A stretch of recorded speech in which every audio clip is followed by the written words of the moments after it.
Hvala Jezus in Marija, drage gledalke in gledalci televizije Exodus. V Evangeliju po Mateju nas Jezus uči, če namreč odpustite ljudem njihove prestopke, bo tudi vaš nebeški oče odpustil vam. Če pa ljudem ne odpustite, tudi vaš oče ne bo odpustil vaših prestopkov. Te Kristusove besede nam kažejo, da odpuščanje ni le možnost, ampak nujnost, tako v našem odnosu z Bogom, kot tudi v odnosih z drugimi. Spoved ni samo prošnja za Božje odpuščanje, ampak tudi uči, da odpustimo tistim, ki so nas ranili. V družbi, zaznamovani z nerazumevanjem in konflikti, je spoved veliko več kot zgolj osebno dejanje vere. Je pot ljubezni, ki jo Bog želi za vsakega človeka, in to je, da bi bil rešen.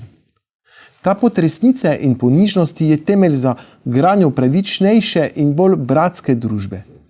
Skupnost Božjega ljudstva se oblikuje tukaj, sredi vseh zapletenosti sodobnega sveta. Tukaj se borimo v duhovnem boju, ki presega človeško domišljijo. Da bi še poglobili ta razmislek, imam danes čas gostiti očeta Gasparda Krapleta, ki nam bo predstavil svojo knjigo Vesele spovedi in nam pomagal ponovno odkriti lepoto in moč tega sakramenta. Bonjour, Père Gaspard Kraplet. Bonjour. Je suis enchanté de vous avoir ici parmi nous. On vous connaissait déjà, parce que vous avez déjà participé à une émission avec nous. Vous êtes ici aujourd'hui, je vous ai invité parce que vous avez édité un livre sur la joie de la confession. Ça m'a interpellé et en ce moment de période assez agitée dans ce monde de changement, je me suis dit, il faudrait qu'on fasse absolument une émission qui puisse montrer vraiment le rôle de la confession dans la société. Voilà, dans l'introduction de votre livre, vous présentez 4 grandes joies de la confession qui se confortent les unes des autres. Alors ça, c'est en introduction. Pouvez-vous nous les présenter ? Je pense qu'il y a une joie particulière qu'on oublie trop, c'est la joie de Dieu. Dieu est tellement heureux de nous rencontrer, de nous pardonner, qu'il a ainsi montré ces paraboles où on voit par exemple la brebis égarée. Dieu dit qu'il abandonne les 99 brebis qui n'ont pas besoin de lui pour aller chercher la brebis égarée. Dans la parabole de l'enfant prodigue aussi, celui qui a dépensé tout son héritage lamentablement, quand il revient, eh bien Dieu dit, je lui remets le vêtement blanc, l'anneau aux pieds, les sandales aux pieds, on tue le veau gras. C'est une grande joie. Et joie de Dieu qui nous aime tellement qu'il n'a qu'une envie, c'est qu'on revienne. Le curé d'Ars disait, c'est pas tellement nous qu'allons nous confesser, mais c'est Dieu qui court après le pécheur pour lui pardonner. Donc ça, c'est la première chose, c'est la joie de Dieu. Ensuite, il y a la joie du prêtre. Le prêtre, comme témoin, il est là et grâce au pouvoir qu'il a reçu de pardonner les péchés, eh bien, il est dans la joie parce qu'il peut ressusciter les gens. Voilà, quelqu'un s'est éloigné de Dieu, revient vers Dieu, et donc ça le réjouit beaucoup.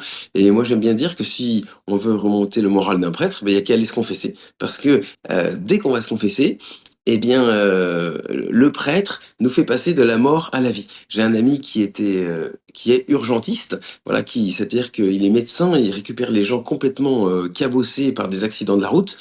Et quand il a réussi à les remettre d'aplomb, il est tout content. Et il rentre chez lui tout fier. C'est la même chose pour le prêtre. Je dirais que plus on a commis des péchés graves, plus le prêtre est content, parce qu'il sert à quelque chose. Voilà, il réconcilie avec Dieu. Et puis, troisième joie, c'est la joie de celui qui va se confesser. Parce qu'évidemment, on voit bien, quand on s'est confessé, on est de nouveau en paix avec soi-même. Donc tout de suite, on a le sourire et ça change, voilà, on est en paix. Et puis, quatrième joie, c'est la joie des autres. Parce que quand on est en paix avec Dieu et avec soi-même, ça rayonne. Et donc, c'est un service qu'on rend pour les autres et ça donne de la joie à tous ceux qui nous entourent. Je me souviens d'avoir dit à un fiancé, j'ai une idée de cadeau pour ta fiancée, tu devrais aller te confesser. Et de fait, lorsqu'il va se confesser, c'est bien mieux pour la fiancée aussi. Voilà. Alors, qui a institué ce sacrement et dans quel but ? Alors, c'est Dieu lui-même qui a institué, Jésus, il a institué le soir même de la résurrection. C'est pour ça que je l'appelle le sacrement de la joie, parce que à la résurrection, on est dans la joie, Jésus est ressuscité. La première chose que fait eh bien Jésus, il souffle sur les apôtres et il leur dit: «Recevez l'Esprit Saint, tous ceux à qui vous remettrez les péchés, ils leur seront remis». Donc il leur donne ce pouvoir de pardonner les péchés. Donc c'est Jésus qui a voulu. Et Jésus, ça veut dire Dieu sauve. Donc Dieu est venu sur la terre pour nous sauver. Évidemment, il est venu il y a 2000 ans, donc on pourrait se dire: «Mince, j'ai raté le coche». Eh bien non, encore aujourd'hui, on peut se faire pardonner par Jésus grâce à ce pouvoir qu'il a donné aux prêtres. Voilà, donc c'est vraiment Jésus qui l'a institué.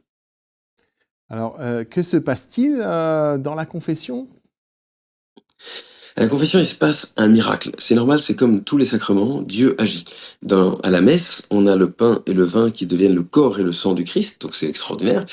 Et puis, à la confession, eh bien, on reçoit le pardon, c'est-à-dire que le cœur est rendu exactement comme il était au moment du baptême. Il est rendu aussi pur.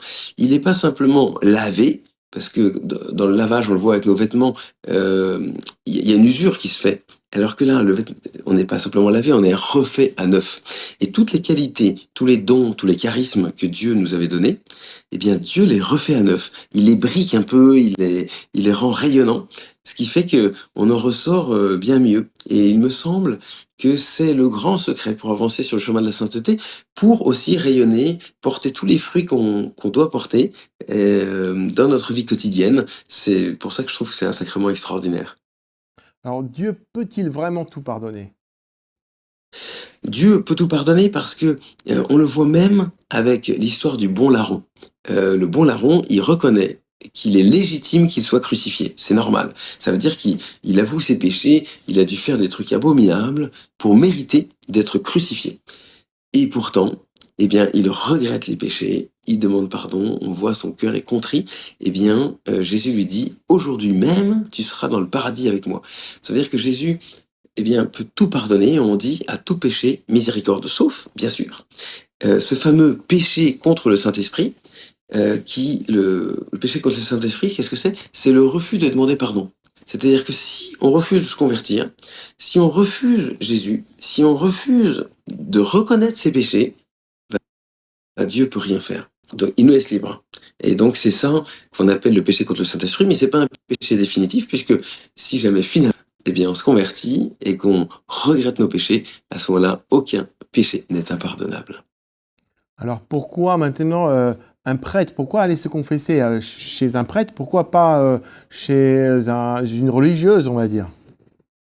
Alors, le prêtre, il a reçu le pouvoir, voilà, ce que les autres n'ont pas reçu. Donc, il a reçu ce pouvoir et que Jésus a transmis aux apôtres et que les apôtres ont transmis par l'imposition des mains à leurs successeurs. Et moi-même, j'ai été ordonné prêtre par un évêque qui m'a imposé les mains, donc j'ai reçu ce pouvoir. Ça, c'est la première des choses. Et si ensuite Jésus a voulu qu'on se confesse plutôt qu'on se confesse à n'importe qui ou à tout le monde, c'est pour...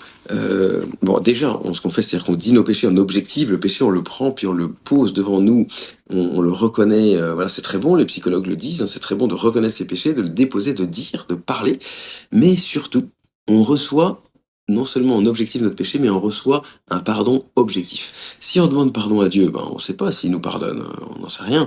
Là, le prêtre nous dit: je te pardonne tous tes péchés au nom du Père, du Fils et du Saint-Esprit, et on sait qu'on est pardonné réellement.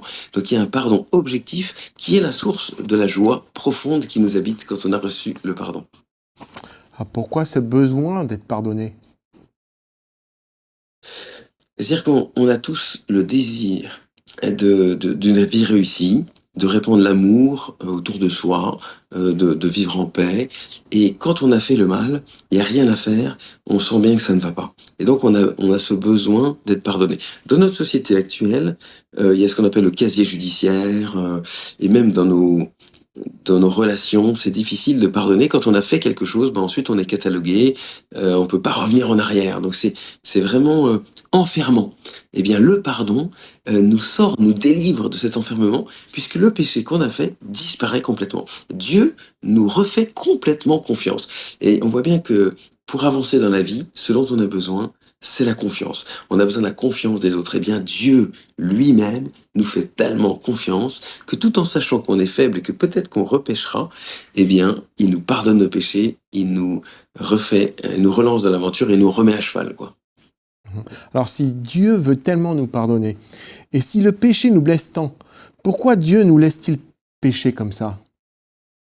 En fait, Dieu nous veut libres. C'est ce grand mystère de la liberté. Dieu veut qu'on soit libre. Un peu comme un enfant, on veut qu'il soit libre. Bien sûr, on voudrait que des enfants ne fassent plus de bêtises, ni plus rien du tout.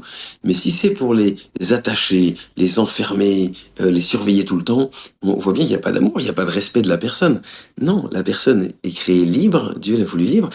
Et donc, déjà, premièrement, Dieu nous respecte, il respecte notre personne. Et puis, deuxièmement, Dieu veut être aimé.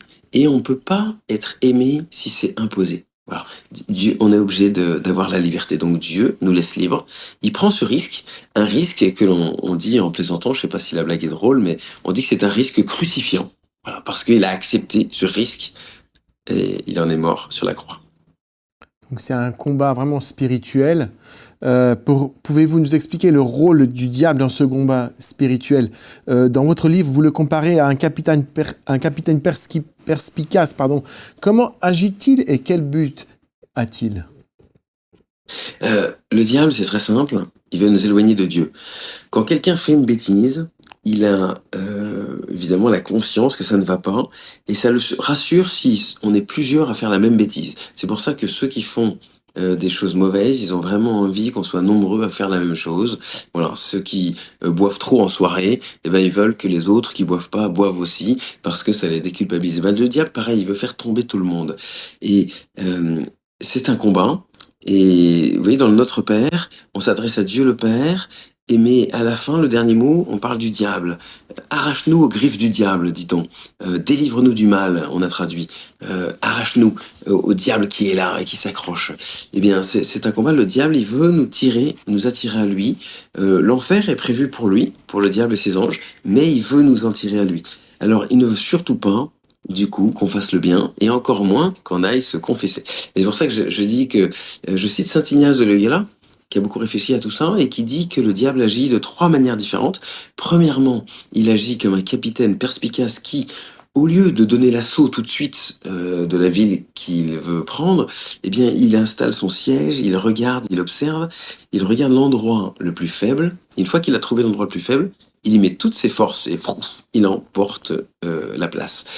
Il agit aussi comme un séducteur qui, voulant séduire la fille d'un homme de bien, n'a qu'une peur, c'est que la fille en parle à son papa. Parce qu'il sait que si elle en parle, son papa va être furieux, puis il va rien pouvoir faire. Et donc il lui fait chut, le silence, il ne faut rien dire. Et bien de même, le diable ne veut pas qu'on aille se confesser, il ne veut pas qu'on dise nos péchés, il veut pas qu'on fasse la lumière, voilà. Il veut qu'on reste dans les ténèbres. Et puis troisièmement, eh bien, le diable agit comme quelqu'un qui fait peur et qui décourage. Il veut nous déprimer. Il nous dit, vous y arriverez jamais, vous êtes foutus, etc. Et puis, quand on a péché, il nous dit vraiment, c'est lamentable, ça sert à rien de se confesser, de toute façon, tu pécheras de nouveau, reste donc par terre, etc. Et c'est pourquoi je pense qu'une fois qu'on a compris, eh bien, ces 3 techniques du diable, eh bien, on peut agir en conséquence.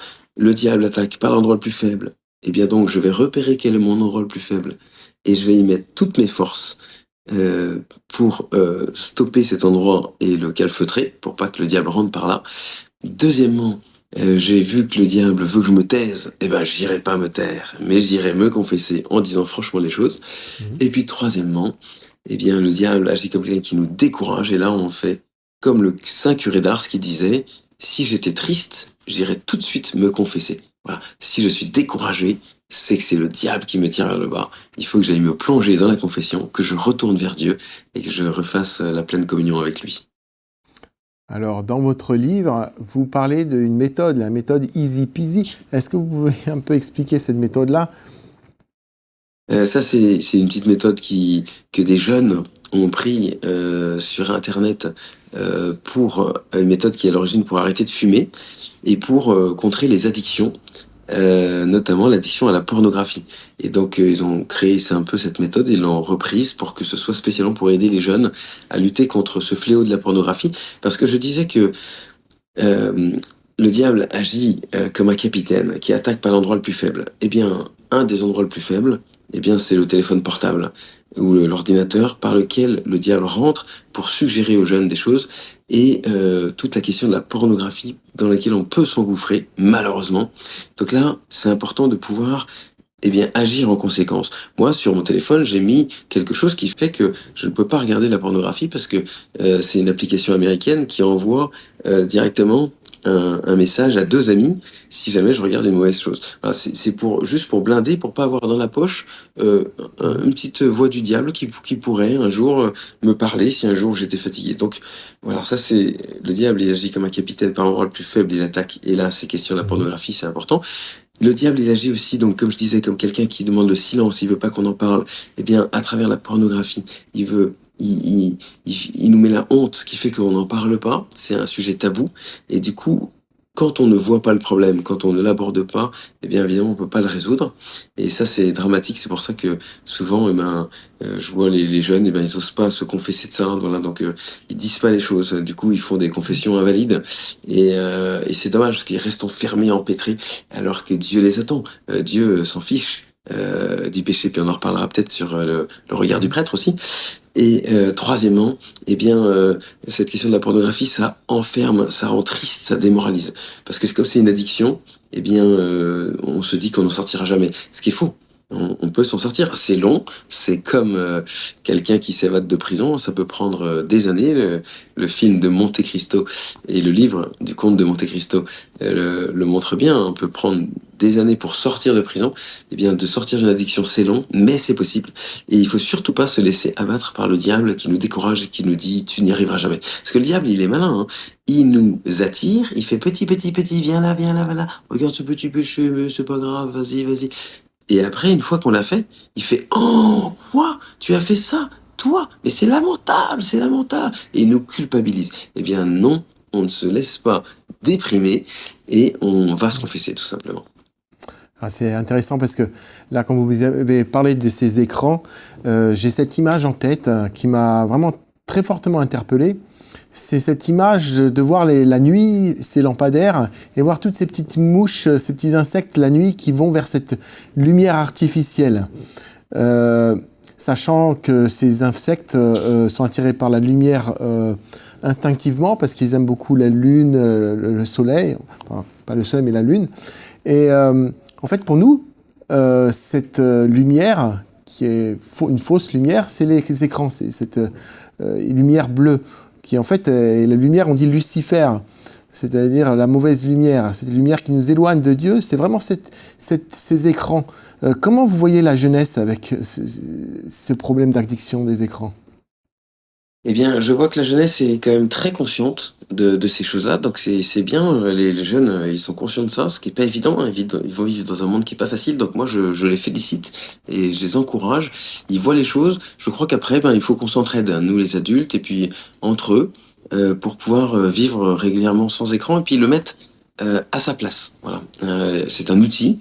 Et comme tout outil, alors évidemment, quand on découvre quelque chose, on peut voilà, c'est fascinant. Hein.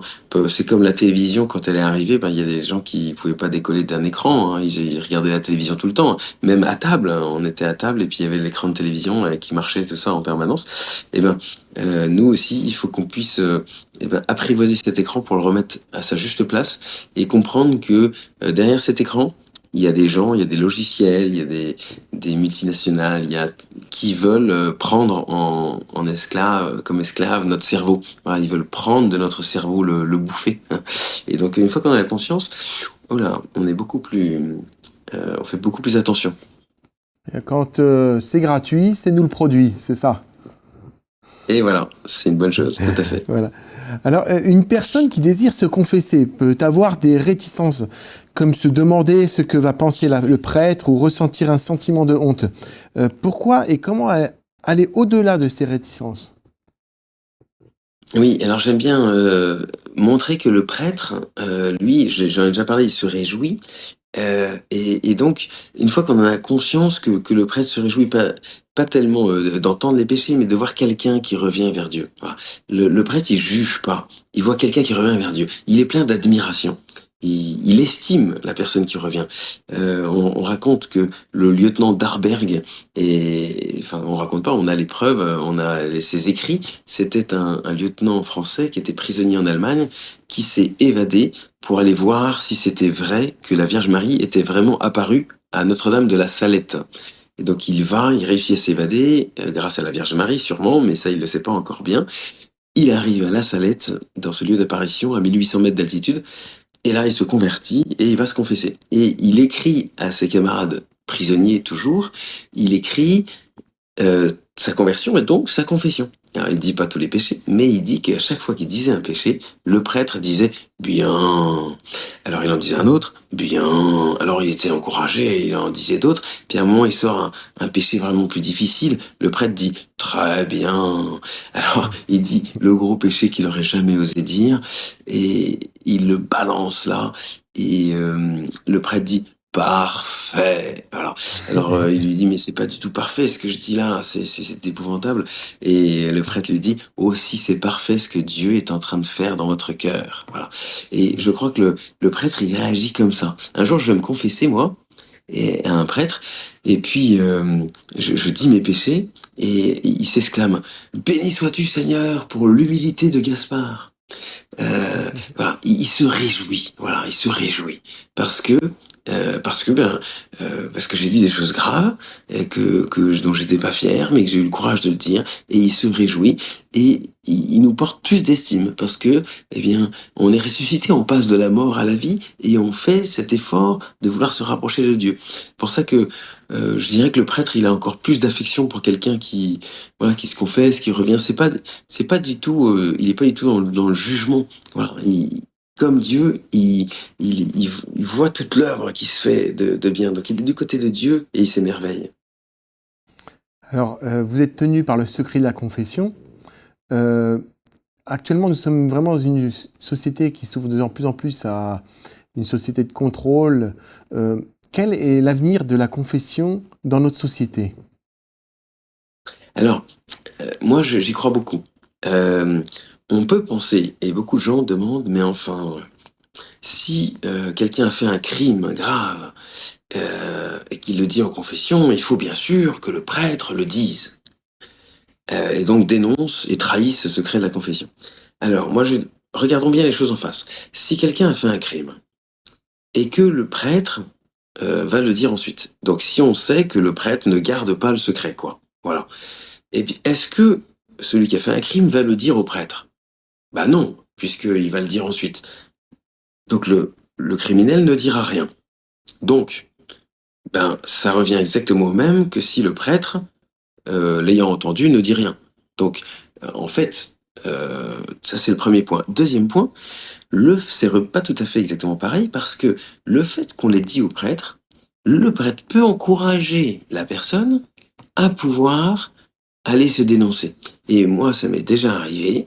J'ai beaucoup parlé, ça a pris 1 heure, on a pris le temps, j'ai pu parler avec la personne, elle s'est ouverte parce que j'étais tenu au secret absolu et qu'elle savait que je garderais le secret. Et ensuite, je lui ai proposé de me le dire en dehors de la confession, après coup. Et cette personne m'a ensuite dit des choses après la confession et on a pu ensemble faire les démarches pour aller voir les gendarmes, etc. Donc, il me semble que le secret de la confession, il est absolu parce que c'est respecter la parole, c'est respecter la personne. Le secret de la confession, c'est comme une extension de l'intimité de la personne. Donc c'est personnel, voilà, c'est du secret. On peut pas violer une conscience, voilà. Par contre, ça permet une discussion, un éclairage qui va permettre donc une libération de la parole pour pouvoir prendre des bonnes décisions. Donc, la confession, elle a un grand avenir dans notre société parce qu'il n'y a pas de lieu de parole absolument sûr et de savoir qu'il y a un lieu où on peut dire les choses pour pouvoir être aidé ensuite, et ben, je trouve ça formidable. Alors, dans votre livre, vous énumérez 6 types de confessions. Pouvez-vous les présenter? Oui, alors, j'énumère parce qu'il y a la confession de conversion dont on a parlé pour le capitaine Darberg, c'est-à-dire quelqu'un qui est touché par Dieu, et il décide d'aller se confesser. Et là, ça peut prendre un moment. En tout cas, c'est un changement de vie radical. Voilà. Donc, la confession, on pourrait dire de conversion. Et c'est ce qu'a vécu Saint Charles de Foucault. Voilà, il va se confesser à un moment donné, mais c'est plutôt... En fait, il n'a pas vraiment envie de se confesser, c'est plutôt pour parler au prêtre. Et le prêtre lui dit, confessez-vous. Voilà. Et la confession l'entraîne sa conversion. Et souvent, c'est souvent la conversion qui entraîne un désir de confession. Un jeune m'avait envoyé un message un jour et il m'avait dit est-ce que vous avez un petit moment, c'est pour une confession? Et puis donc j'avais dit oui à tel moment, et puis il m'avait renvoyé un message ça sera un peu long, c'est une confession de conversion. Voilà. Voilà, donc il voulait vraiment prendre le temps de faire une vraie confession. Donc ça arrive parfois. J'ai aussi la confession de circonstance, c'est-à-dire que eh bien avant le mariage, avant de se marier, c'est bien qu'on puisse se confesser. Avant de recevoir la confirmation, c'est bien de se confesser. Et puis régulièrement, parce que par exemple, ben, je sais pas, vous êtes parent et puis votre enfant va faire sa première communion, donc il va se confesser. Eh bien, c'est bien d'aller se confesser aussi, parce que les enfants ils regardent tout, hein, donc c'est bien d'être cohérent. On raconte cette histoire d'une classe de primaire. Il s'était confessé, et puis donc il y avait plusieurs prêtres qui étaient là, et puis la maîtresse à la fin dit bon alors est-ce que tout le monde a pu se confesser? Et puis les enfants ils font non madame. Ah bon, il y a quelqu'un qui a pas pu et puis tous les enfants oui vous madame. Voilà, donc c'est amusant de voir que effectivement là c'est voilà, confession de circonstance. Il y a la confession d'occasion, c'est-à-dire que bah, franchement, on visite une église, puis tout d'un coup, on voit un prêtre qui est là, en étole, et qui est prêt à nous confesser. Ben, c'est que le Seigneur nous attend. Voilà. Nous avons l'occasion de nous confesser. Ben, faut pas laisser passer les bonnes occasions. Voilà. Ou bien, on participe à un camp, un pèlerinage. Il y a l'occasion qui est là. À mon avis, il faut y aller, c'est un signe de Dieu. Et puis, bien sûr, il y a ce qu'on appelle la confession obligatoire. La confession obligatoire, c'est, la confession au moins une fois par an, avant la fête de Pâques. Puisque Pâques vient nous libérer, eh bien, il s'agit de se confesser avant. Et c'est normal, c'est en tout cas demandé par l'Église. Et on appelait ça faire ses Pâques. Voilà, confession obligatoire au moins une fois par an. À mon avis, c'est le minimum, parce que se confesser qu'une fois par an, je vois pas comment on peut se souvenir encore de ses péchés au bout d'un an. Et c'est pourquoi je parle aussi de la confession régulière, c'est-à-dire se confesser régulièrement. Un jour, on avait demandé au pape quand est-ce que tous les combien fallait se confesser, et c'est un enfant de 8 ans qui lui avait posé la question, et le pape avait répondu eh bien tous les combien tu nettoies ta chambre. Et c'est vrai que s'il n'y a pas une régularité dans le nettoyage de la chambre, au bout d'un moment, on voit plus la saleté. Et donc on s'habitue. Et puis finalement, du coup, c'est sale et on vit dans la saleté. Et ben, dans notre cœur, c'est pareil. C'est important de pouvoir se confesser régulièrement. À titre personnel, je trouve qu'au bout de 15 jours, il faut que je me confesse, quoi. Et après, encore la confession générale, c'est ça? Alors tout à fait, bravo, vous avez bien suivi, vous avez lu mon livre. J'aime beaucoup parler de la confession générale parce que, alors c'est pas très fréquent, mais régulièrement, je sais pas, tous les 10 ans, ou en tout cas quand on est jeune, quand on a 16, 20 ans, pouvoir faire une confession où on va pouvoir dire tous les péchés dont on se souvient.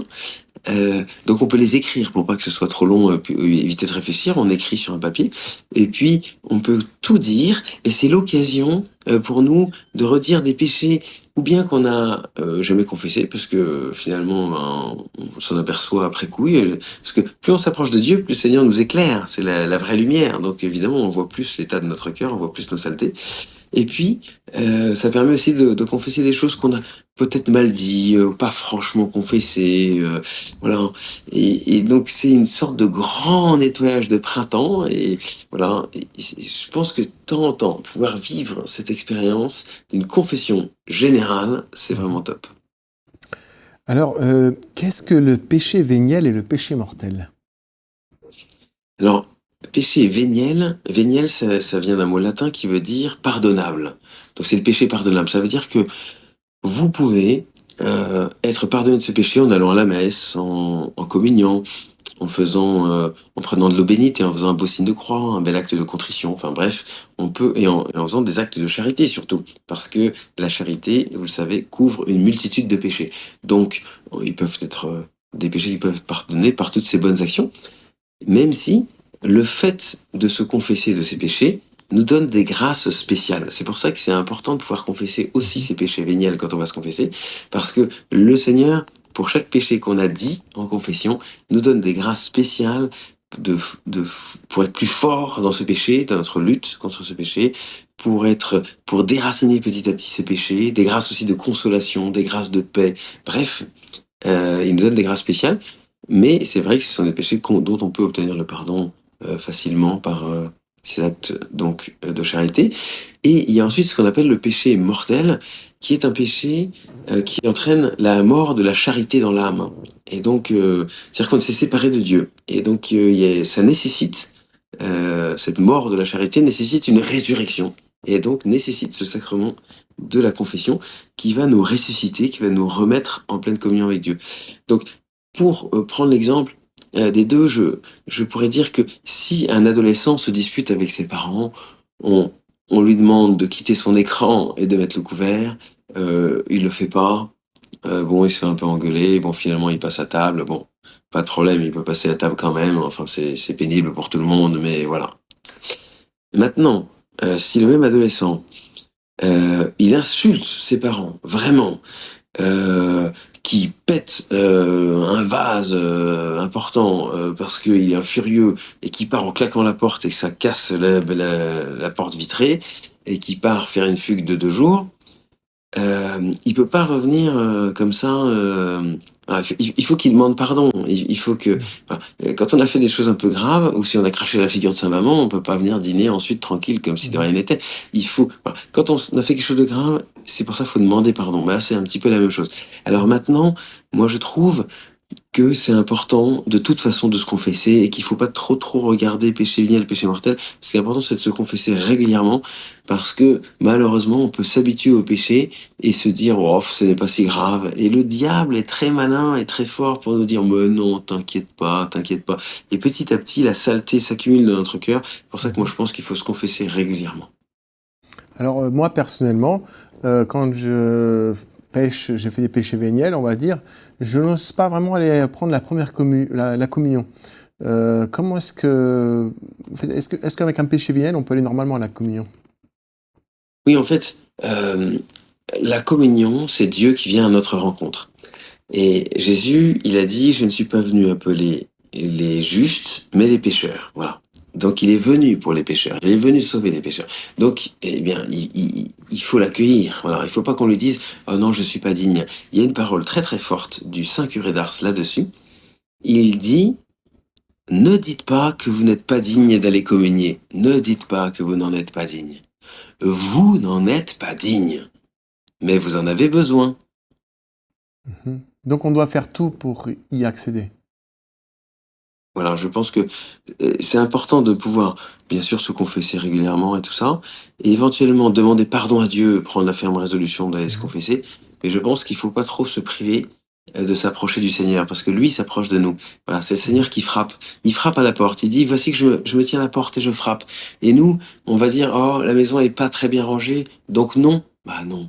Moi, j'aime bien de temps en temps aller m'incruster chez quelqu'un, enfin dans une famille. Bonjour, je viens. Et quelquefois, ben c'est vrai que la famille dit, ben c'est pas très bien rangé. Mais Mhm. ça leur coûte un peu de m'accueillir parce que c'est pas très bien rangé. Mais après coup, ils sont super contents. Voilà, ils ont accueilli quelqu'un. Alors Dieu lui-même, vous vous rendez compte? Ben oui, oui, c'est pas très bien rangé. Mais c'est lui qui vient faire le ménage. Et c'est vrai qu'on dit mon Dieu, je ne suis pas digne de te recevoir, mais dites seulement une parole et je serai guéri. C'est-à-dire que vraiment, on sent cette faiblesse, qu'on est pécheur.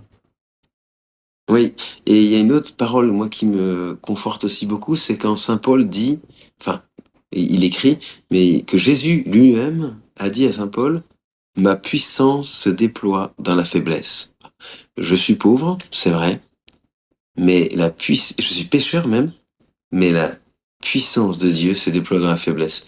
Et donc, il est venu pour les pécheurs. Donc, non seulement il est venu pour moi, mais en plus il va agir, et malgré ma faiblesse, malgré mon péché, malgré ma médiocrité, il va quand même pouvoir faire des merveilles, et je vais quand même pouvoir avancer sur ce chemin de la sainteté. Alors, comment reconnaître un péché mortel, justement? Parce que c'est quand même un petit peu dur pour cette propre conscience de reconnaître qu'on a fait un péché mortel. Parce qu'on a quand même cet orgueil en nous qui nous dit, oh, peut-être que c'était quand même vénel. Oui, c'est pour ça que je pense que c'est important de se confesser régulièrement pour pas laisser s'encrasser, mais un péché mortel, c'est un péché qui est une matière grave, voilà, donc c'est quelque chose qui est désordonné, qui est grave, dont on a pleine conscience au moment où on le fait. Et troisièmement, c'est on est en pleine liberté, un péché qui est fait en pleine liberté. Donc si c'est grave, si on le sait et on le fait librement, là, eh bien là bah, c'est mortel, donc c'est très grave, ça nous sépare vraiment de Dieu. Maintenant, il y a des péchés qui sont un peu des addictions, par exemple, et qui sont désordonnés, donc c'est grave, ça va pas. Mais quelquefois, on n'a pas toujours conscience. Bon. Et puis, souvent, manque vraiment la liberté. Voilà. Et donc, c'est pour ça que je pense qu'il faut qu'on puisse s'approcher de Dieu régulièrement, se confesser régulièrement, pas se laisser enfermer dans ses péchés, mais regarder plus Dieu que soi-même. Parce que si on est là à regarder, bon, péché véniel, péché mortel, est-ce que je me regarde moi-même? Je crois qu'il faut regarder le Christ et qu'il faut y aller et s'approcher de lui. Il est venu, il frappe à la porte, ouvrons-lui. On est actuellement dans cette période de carême. Moi-même, je me suis tout le temps tenté un petit peu de bien manger, parce que j'aime bien manger. C'est un des péchés, on va dire, un de mes péchés. Et bien sûr, c'est tout le temps cet orgueil en moi qui me dit, bon, je peux me permettre aujourd'hui de manger cela ou de manger ceci. Et en fait, on se rend compte que nous, on peut aller se faire confesser, mais les kilos, ils restent. Hein. C'est-à-dire qu'il faut faire quand même un acte faut changer de style de vie. Parce qu'on essaye vraiment d'avoir un autre et un droit chemin. C'est un peu comme ça que je vois les pénitences, ou les indulgences également. Est-ce que vous pensez pareil, ou comment est-ce que vous voyez ça? Oui, alors, déjà la question de faire pénitence, c'est-à-dire de se priver volontairement de choses permises, se priver du péché, ça c'est sûr, mais des choses aussi permises qui vont nous rendre plus forts, parce que voilà, on aura un peu dompté notre volonté. Et moi j'invite beaucoup à le vivre avec le Seigneur. Voilà, si on est avec Dieu, voilà. Par exemple, je sais pas, vous voulez manger un peu moins, par exemple, eh ben, je vais prendre un petit peu moins de ceci, mais je l'offre pour Dieu, voilà, c'est pour Dieu, c'est vécu avec lui, ça a du sens. On a besoin de sens dans notre vie. Si on fait les choses pour rien, on sait pas très bien. Mais là, on va forger petit à petit notre volonté pour que on soit plus apte au combat, un peu comme ceux qui s'entraînent. Bah, vous savez, les sportifs, hein, ils ont envie de manger aussi, hein, comme nous, et pourtant, ils s'imposent une discipline sévère pour gagner une couronne de laurier qui va se faner, et nous allons courir pour une couronne qui ne se fane pas. Voilà, ce sont les paroles de saint Paul. Alors, dans votre livre, vous présentez également les structures du péché. Alors, je dois dire que je me demande comment est-ce que je vais traduire cela en slovène pour nos téléspectateurs. Certainement qu'il y aura un théologue qui va m'aider. Mais ce qui, pour moi, est une conception nouvelle, hein, c'est une conception qui est assez logique, en fin de compte, mais à laquelle on ne se rend pas vraiment forcément compte. Cela est très important pour notre société. Pouvez-vous un peu développer ce sens-là? Parce que je pense qu'il est très important quand même de voir comment est-ce que le péché influe dans notre société. Oui, bah par exemple, je prends un exemple tout simple, hein, dans la structure de péché. Un jeune triche à un examen. Un autre triche aussi à un examen. Un troisième triche à un examen. Petit à petit, ça crée une toile d'araignée qui fait que celui, à la fin, qui ne triche pas, il est condamné parce que c'est un concours, et donc le meilleur gagne, et donc celui qui a triché gagne, donc tous ceux qui ont triché vont gagner, et ça pousse, ça fait une pression qui pousse celui qui veut pas tricher à tricher finalement. Et donc on est poussé comme ça à tricher, et c'est comme ça pour plein de choses où, voilà, par notre péché, bien sûr je pêche, bien sûr je blesse Dieu, moi-même, les autres, mais j'impacte quelque chose sur la société qui fait que la toile d'araignée se tisse petit à petit, et des gens qui sont peut-être moins de volonté, qui sont peut-être plus faibles, eh bien, vont être entraînés à pécher à cause de moi, à cause de mon péché à moi. Et ça, on est responsable. Et c'est difficile de détricoter une structure de péché. Et bon, moi, j'ai pris cet exemple de la triche, mais je pense que c'est très prégnant, et c'est fort dommage. Moi, je pense que sur plein de sujets, comme vous dites, où en fait on se pose des questions sur pourquoi la société est comme ça, pourquoi c'est si injuste. Mais en fait, à la base, nous-mêmes, on permet que ce soit injuste parce que nous-mêmes, on est injuste avec soi-même. Avec, en se regardant soi-même, on a du mal à voir ses propres péchés qui, en fait, peuvent blesser les autres et qui entraînent certainement d'autres péchés bien plus graves, peut-être. Oui, en fait, c'est un peu le drame du péché, c'est qu'il il est auto-dissimulant. C'est-à-dire qu'on se le dissimule à soi-même. Comme le roi David, eh bien, qui va se promener sur la terrasse et puis voit cette jolie femme, il se renseigne, c'est la femme d'un soldat qui est sur le front, il la fait quand même venir, donc il pêche en pleine conscience, et il se rend pas compte. Et après, comme elle est tombée enceinte et que il rappelle le soldat doit coucher avec sa femme, il aimerait bien pour faire croire que le bébé est bien de lui et pas de David. Et puis finalement, eh bien, le soldat ne veut pas y aller et David le fait tuer. Donc il fait un adultère et ensuite il fait un meurtre. Mais il s'en aperçoit pas. Et finalement, il prend cette femme comme une de ses femmes. Et c'est le prophète Nathan qui vient lui raconter une parabole en racontant quelque chose d'extérieur à lui, en disant un homme avait plein de brebis et il reçoit des amis de passage, il n'a pas envie de prendre une de ses brebis, donc il va prendre la brebis du pauvre. Il y avait un pauvre, c'était son seul trésor, il était plein d'affection pour sa brebis, son unique trésor. Il prend la brebis du pauvre et il la tue pour donner à ses invités. Alors le roi David, quand il entend ça, il fait « Mais c'est un scandale !» Eh bien, Nathan lui dit « C'est toi qui as fait ça, parce que tu as pris la femme d'un autre et en plus, tu as fait mettre à mort cet autre. » Voilà. Et à ce moment-là, David comprend le péché. Donc en fait, souvent nous on pêche, mais on s'en rend pas trop compte. On fait « Oh, ce n'est pas très grave. » Moi j'ai fait une vidéo, parce que je fais des petites vidéos là de catéchèse, j'ai fait une vidéo sur le fait un jour de pas prendre de ticket de bus, et donc de pas payer, et je disais, eh ben, rentrer chez soi, on doit acheter un ticket de bus et le déchirer en morceaux, parce que ben, c'est normal. Eh ben, il y a des jeunes, ils ont dit « Ah, mais je pensais pas que ça allait jusque-là, l'honnêteté. » Et oui, mais on a besoin souvent de témoignages des uns et des autres pour se rendre compte de ce qui va pas. Alors, il y a un mot avec les catholiques qui ne sont généralement pas à l'aise. Alors, je pense en raison d'un manque d'éducation, on va dire, ou également religieuse. Hein. Ce sont les indulgences. Avons-nous des indulgences? Comment voyez-vous les indulgences? Alors, je sais que c'est un sujet très vaste, mais en fait, c'est quand même assez important parce que bon, il y a cette image un peu du protestantisme qui, en fait, à chaque fois, nous, les catholiques, nous jette dans les problèmes des indulgences dans le passé. Oui, en fait, on dit, ben oui, ces indulgences, c'était du trafic d'indulgences, c'était pour récolter de l'argent, etc. Il faut bien voir ce que c'est qu'une indulgence. En fait, ce sont les pouvoirs des clés que Jésus a donné à Pierre. Jésus a dit à Pierre, voici les clés. Donc c'est très fort, hein. Quand on donne les clés de sa maison ou les clés de sa voiture, et qu'on dit, voilà les clés, tu fais ce que tu veux, voilà, eh ben c'est très fort. Donc, Jésus, il a donné ça à Pierre, tout en sachant que Pierre allait le renier, hein, donc il se faisait pas des idées sur la perfection et tout ça. Voilà, tout ce que tu auras lié sur la terre sera lié dans le ciel, tout ce que tu auras délié sur la terre sera délié dans le ciel. Et donc, il y a cette question du purgatoire. Vous savez que ce purgatoire, qu'est-ce que c'est? On le voit dans le livre des Maccabées, puisque les gens prient pour ceux qui ont péché.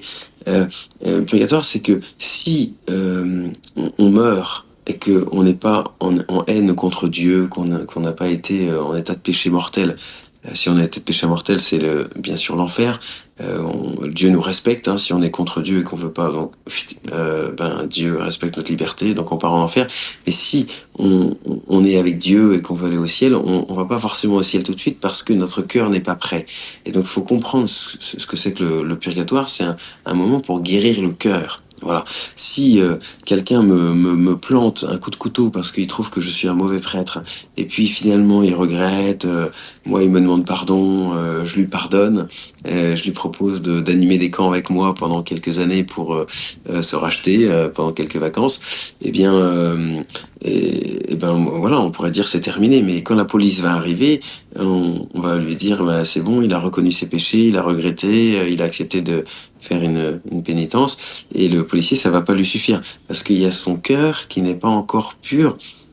Son cœur est encore malade. C'est pas normal de laisser traîner quelqu'un qui plante comme ça des prêtres. Donc, dans ce cas-là, il va avoir un temps de prison. Eh bien, ça, c'est le temps du purgatoire, c'est-à-dire un temps pour que le cœur soit prêt à voir Dieu face à face. Mais comme le pape a reçu le pouvoir des clés, le pape en tant que successeur de Pierre a reçu ce pouvoir de la part de Jésus, de ce pouvoir des clés, eh bien, il peut décider de sortir du purgatoire quelqu'un, tout comme le président de la République peut décider de faire ce qu'on appelle la grâce présidentielle et de dire bon ben ok je te sors de prison, grâce présidentielle. Eh bien c'est la même chose. Donc on peut être sorti du purgatoire, mais donc puisque le pape a reçu ce pouvoir des clés, il fait ce qu'il veut. Et comme il est malin, eh bien au lieu de dire ben simplement je sors comme ça du purgatoire, il veut que on puisse y adhérer et qu'on puisse progresser sur ce chemin de la sainteté. Et donc il dit eh bien il y a des conditions pour lesquelles eh bien vous allez avoir une indulgence, c'est-à-dire la diminution du temps de purgatoire, une diminution totale ou partielle. Et pour ça, il y a des conditions. Se confesser, renoncer au mal, même au péché véniel, communier dans les jours qui viennent ou les jours passés, prier aux intentions du pape, c'est-à-dire aux intentions que porte le pape, qu'on ne connaît pas mais qui sont dans son cœur, et puis faire une œuvre indulgenciée, par exemple une demi-heure d'adoration, par exemple une demi-heure de lecture de la parole de Dieu comme parole de Dieu, par exemple assister à la première messe d'un prêtre, etc.